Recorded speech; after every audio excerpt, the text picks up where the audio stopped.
हम रहती कुमार। गे माई चंद्रमुखी सन गौरी हमर छती सुयसन करी तो जमाई। गे माई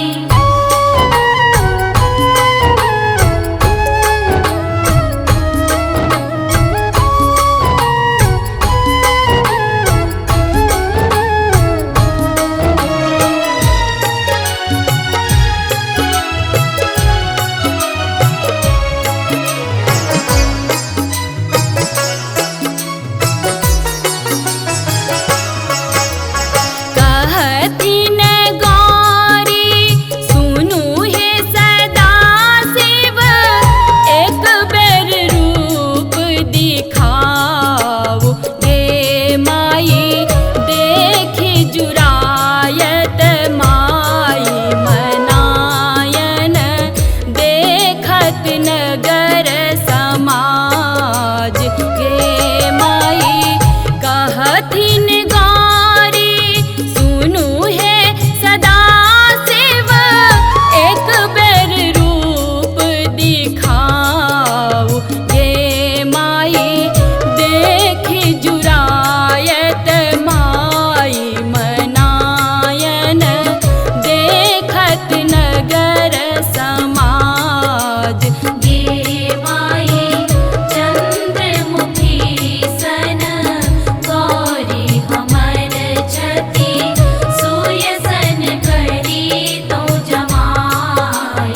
गे माई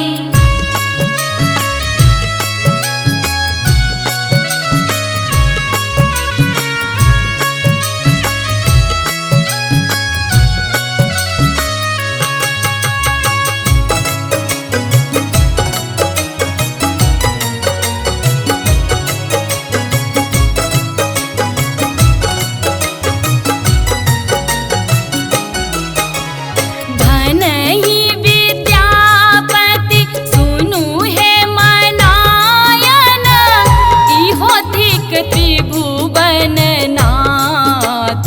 गे माई करम लिखल छल इहो तपसी बर, लिखल न मेटल जाय।